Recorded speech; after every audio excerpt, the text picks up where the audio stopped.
जमशेदजी टाटा। जमशेदजी टाटा भारत के प्रसिद्ध उद्योगपति तथा औद्योगिक घराने टाटा समूह के संस्थापक थे।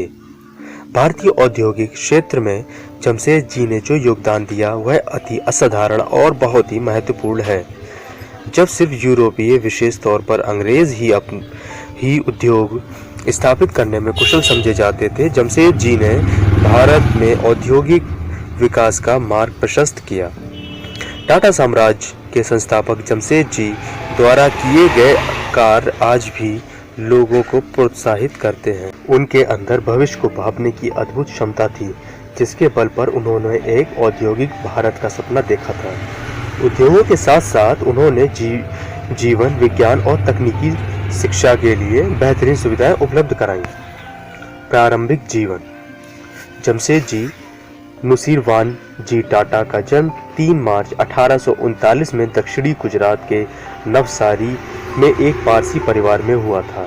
उनके पिता का नाम नुसीरवान जी तथा माता का नाम जीवनबाई टाटा था। उनके पिता अपने खानदान में अपना बिजनेस करने वाले पहले व्यक्ति थे। मात्र 14 वर्ष की आयु में जमशेदजी अपने पिता के साथ बंबई आ गए और व्यवसाय में कदम रखा। छोटी उम्र में ही उन्होंने अपने पिता का साथ देना शुरू कर दिया।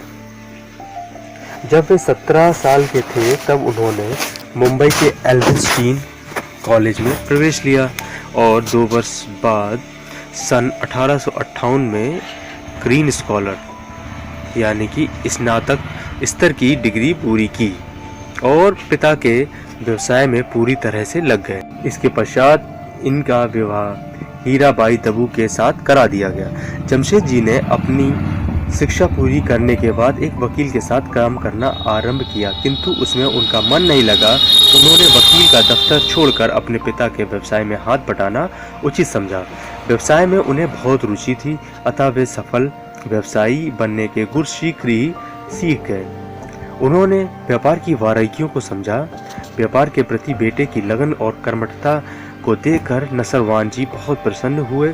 जब वे अपना व्यवसाय भारत में फैलाना चाहते थे, इस उद्देश्य की पूर्ति के लिए उन्होंने जमशेदजी को चीन भेजा। जमशेदजी ने हांगकांग और शंघाई जैसे बड़े नगरों में अपने व्यापार की शाखाएं खोली। उन्होंने चीन में रहकर वहां की अर्थव्यवस्था का भी अध्ययन किया। अपने व्यापार को विस्तार करने के लिए वे इंग्लैंड भी गए। इंग्लैंड की राजधानी वे लंदन भी गए। उस समय उनकी उम्र 25 वर्ष की थी। उन्होंने लंदन में सूती वस्त्र उद्योग पर अधिक ध्यान दिया। इस संबंध में उन्होंने लंकाशायर और मैनचेस्टर नगरों की यात्राएं की। यह नगर वस्त्र उद्योग के लिए प्रसिद्ध हैं। यहाँ वे 4 वर्ष तक वस्त्र उद्योग से संबंधित समस्याओं का अध्ययन करते रहे। वह दौर बहुत कठिन था। अंग्रेज अत्यंत बर्बरता से 1857 की क्रांति को कुचलने में सफल हुए थे। 29 साल की उम्र में ही जमशेदजी अपने पिताजी के साथ काम करते रहे। 1868 में उन्होंने 21,000 रुपयों के साथ अपना खुद का व्यवसाय शुरू किया। सबसे पहले उन्होंने एक दिवालिया तेल कारखाना खरीदा और उसे एक रुई के कारखाने में तब्दील किया और उसका नाम बदलकर अलेक्जेंडर मिल कर दिया। 2 साल बाद उन्होंने इसे खासे मुनाफे के साथ बेच दिया। इस पैसे के साथ उन्होंने नागपुर में 1874 में एक रुई का कारखाना लगाया। महारानी विक्टोरिया ने उन्हें दिनों भारत की रानी का खिताब हासिल किया था और जमशेदजी भी उसी वक्त को समझते थे। कारखाने का नाम इम्प्रेस कर दिया, यानी कि जमशेदजी ने कारखाने का नाम इम्प्रेस मिल कर दिया। इम्प्रेस का मतलब होता है महारानी। औद्योगिक विकासशील और विकास कार्यों में जमशेदजी यहीं नहीं रुके। देश के सफल औद्योगिकीकरण के लिए उन्होंने इस्पात कारखानों की स्थापना की महत्वपूर्ण योजनाएं बनाई। ऐसे स्थानों की खोज की जहां लोहों की खदानें के साथ साथ कोयले और पानी की सुविधा से प्राप्त हो सके। अंततः आपने बिहार के जंगलों में सिंहभूमि जिले में वह स्थान जहां पर इस्पात बहुत ज़्यादा पर्याप्त मात्रा में मिलता है उसे खोज निकाला।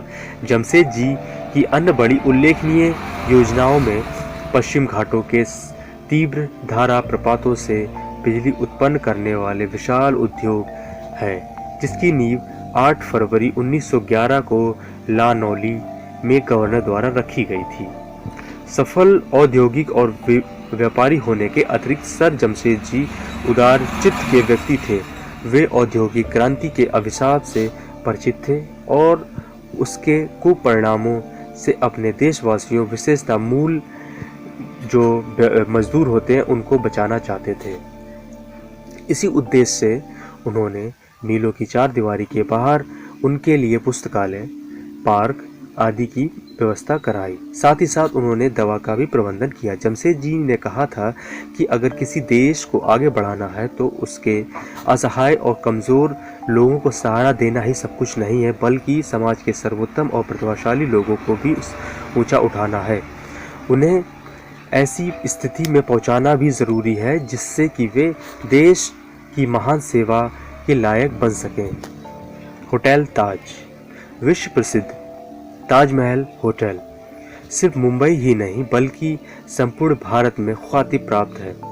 ताजमहल होटल के निर्माण के पीछे एक रोचक कहानी छुपी हुई है। सिनेमा के जनक लुमायर भाइयों ने अपनी खोज के 6 महीनों बाद अपनी फिल्म का शो मुंबई में प्रदर्शित किया था।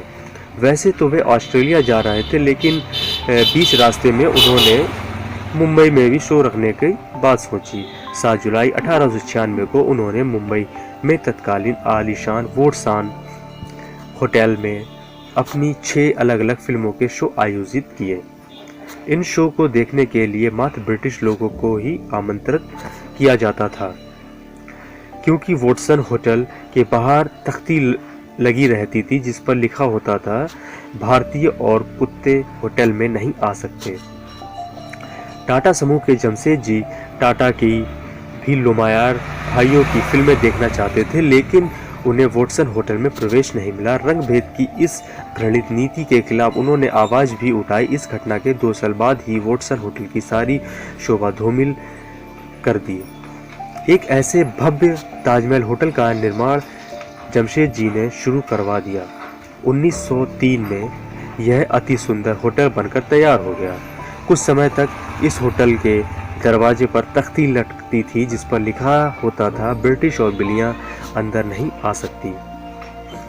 तत्कालीन मुंबई में ताज होटल की इमारत बिजली की रोशनी वाली पहली इमारत थी, इसलिए इसकी चकाचौंध हर किसी को भी अपनी ओर आकर्षित करती थी। इस गणना संसार में सर्वश्रेष्ठ होटलों में की जाने लगी। जमशेद जी का यह उद्यम उनके अन्य उद्यमों की तुलना में बिल्कुल अलग था।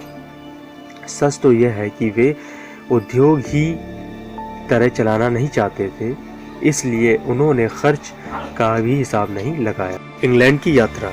इंग्लैंड की प्रथम यात्रा से लौटकर उन्होंने चिंचपोकली के एक तिल मिल को कताई बुनाई मिल में परिवर्तित कर दिया। औद्योगिक जीवन का सूत्रपात किया, किंतु अपनी इस सफलता में उन्हें पूर्ण संतोष न मिला। पुनः इंग्लैंड की यात्रा की। वहां लंकाशायर से बारीक वस्त्र की उत्पादन नीति और उसके लिए उपयुक्त जलवायु का अध्ययन किया।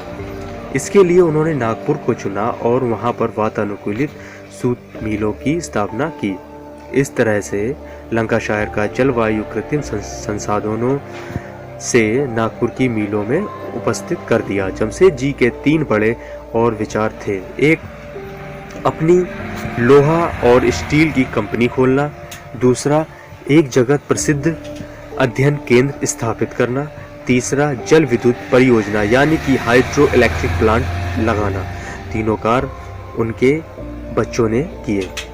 होटल ताज दिसंबर 1903 में 4 करोड़ 21 लाख रुपए के शाही खर्च से तैयार हुआ। भारतीय औद्योगिक क्षेत्र में जमशेद जी का योग असाधारण महत्व रखता है। उन्होंने भारतीय औद्योगिक विकास का मार्ग ऐसे समय में प्रशस्त किया जब इस दिशा में केवल यूरोपीय विशेषता अंग्रेज ही कुशल माने जाते थे। इन विशाल योजनाओं को कार्यान्वित करने के साथ ही टाटा ने पर्यटकों की सुविधा के लिए बंबई में ताज होटल खड़ा किया, जो कि पूरे एशिया में अपने ढंग का एक अकेला ही है। खनिजों आदि के अन्वेषण की यह तथा अन्य बड़ी योजनाओं अभी पूरी ही नहीं हुई थी। उनके ख्वातिपूर्ण जीवन का आशा के प्रतिकूल 65 वर्ष की अवस्था में ही उनका अंत हो गया। उनके बाद उनके पुत्रों सर दोराब और सर रतन ने विविध योजनाओं को पूरा करके और कारोबार बढ़ाकर टाटा परिवार को प्रतिष्ठा ही नहीं अपितु विभिन्न क्षेत्रों में सहायता और दान की निधि का विस्तार किया। अन्य पारसी महान व्यवसायियों और उद्योगपतियों के जो नाम लिए जा सकते हैं वे हैं सर दीनश पेटिट, बोमन जी दीनशाह पेटिट, नौशेरवा जी पेटिट, काउसर जी अदनवाला, आर्दशिर हरमुस जी वाडिया, कावस जी जहांगीर, रेड्डीमनी बर्नेट, इनके पुत्र सर कावस जी द्वितीय बर्नेट, एम.एन. वाडिया, नौशेरवा वाडिया, इनके पुत्र सर नेस और खुसरो वाडिया, जो सभी सामुदायिक और सार्वभौमिक दानशीलता के लिए प्रसिद्ध हैं। तो ये बायोग्राफी थी सर जमशेद जी टाटा की।